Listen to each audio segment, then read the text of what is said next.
5.56 is going for about 50 cents a round today. That means every 30 round magazine you shoot will cost you around $15. Now, if you start bringing your friends out to the range, your kids, or you're just doing some light manipulation and training and you want to save some money, you probably want to look into 22 LR. Not only is 22 about 10 times cheaper than 5.56 or 223, but there are some other positives using 22 LR for those times you don't really need the full power of a 5.56 round. But why even shoot 22 LR in the first place? Well, it's going to be a solid training tool if our goal is to focus on fundamentals like sight picture, reloading, trigger control, and overall manipulation of the gun.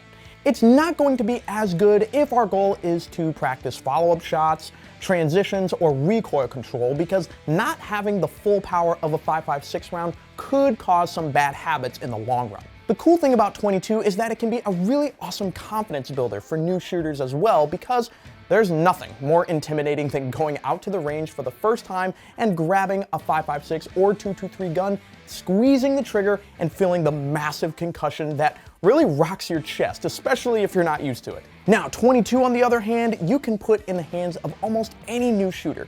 Get them putting hits on target relatively quickly, and even better, putting a smile on their face, because maybe shooting an AR isn't as loud or as scary as they might have thought, and they may actually come to enjoy it. Along with low recoil, there's also going to be less noise, which is going to be less intimidating again for those new or younger shooters who aren't as experienced on the AR platform. Now, you may have heard that 22 LR is not the greatest choice if you're trying to shoot at long distances, but I would honestly encourage people to try shooting at long distances with 22, because it gives you the chance to adjust your scope, to adjust for bullet drop, and become proficient at figuring out your dope. Those are the types of skills that you would normally have to find 1,000-yard ranges or greater to try and build.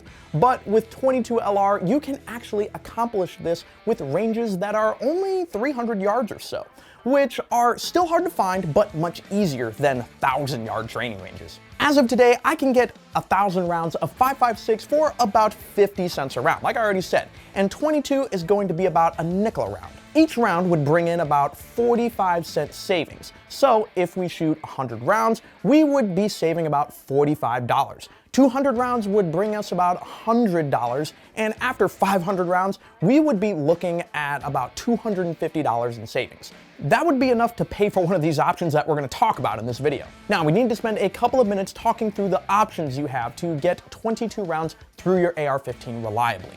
There are 3 solid options out there today: conversion systems, dedicated uppers, or getting a dedicated complete rifle. So your first option, if you want to shoot 22 out of your AR-15, is something like this, a conversion. That is by far going to be the cheapest way to get going. This is a drop-in replacement that lets you keep everything the same about your favorite AR, like your barrel, your trigger, and everything else, except that this is a drop-in replacement for your bolt carrier group and your magazine. Meaning you just slide out your existing BCG from your AR-15 upper and slide in this 22 bolt. These conversion kits come in at around $165, and they're the cheapest way to get 22 rounds through your AR. So let's look at how one of these work. This bolt has a built-in chamber adapter that aligns the smaller 22 LR round with the AR-15's 5.56 chamber. When you fire a round, the 22 bullet has to pass through this chamber adapter before it makes contact with the rifling and flies down the rest of the barrel.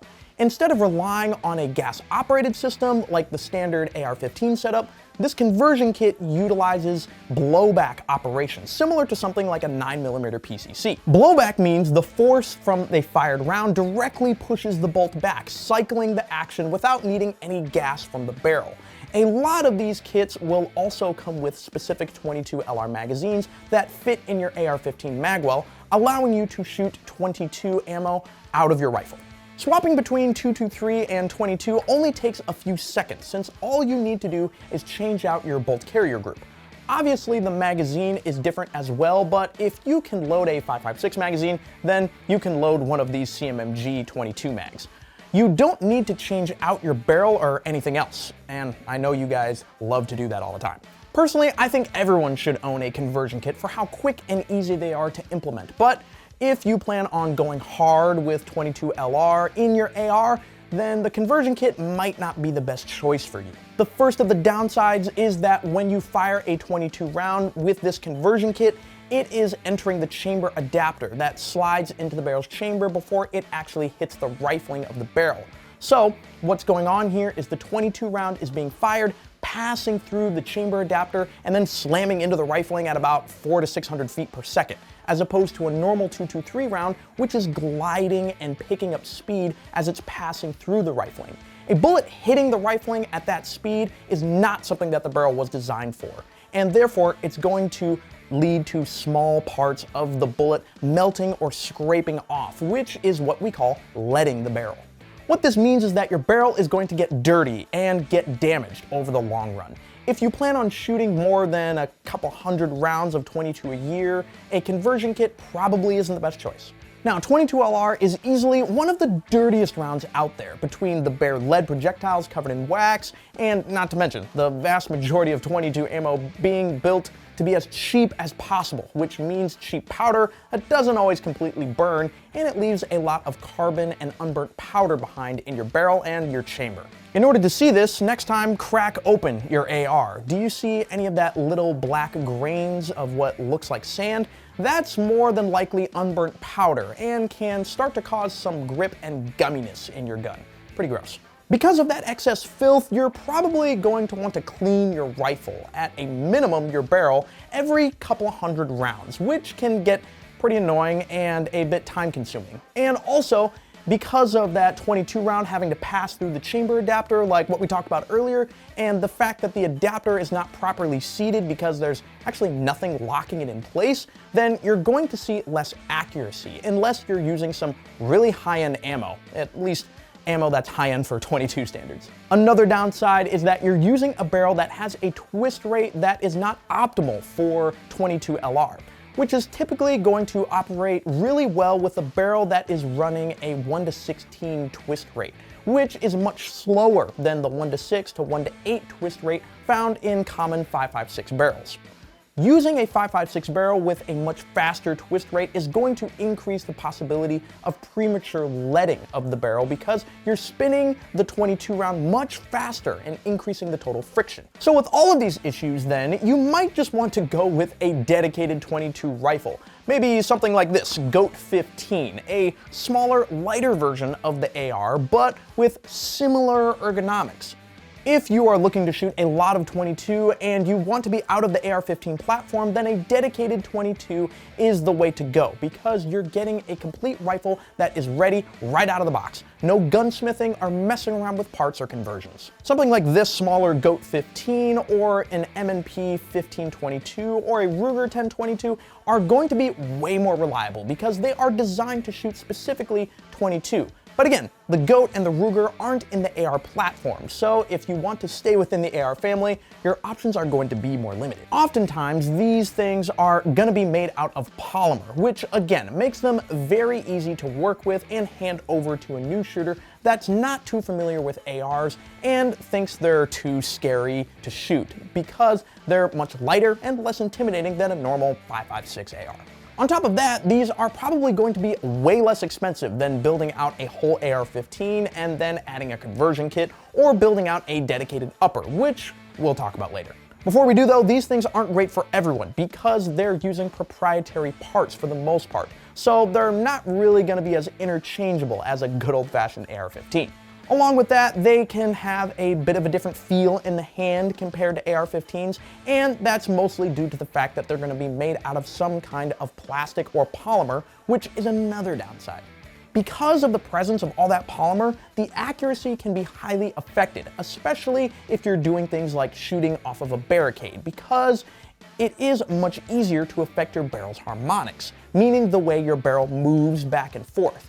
If your harmonics are being affected, that could really throw off your point of impact. So it really just depends on what you're doing and what you plan on using your gun for. But these can still be fun in certain scenarios.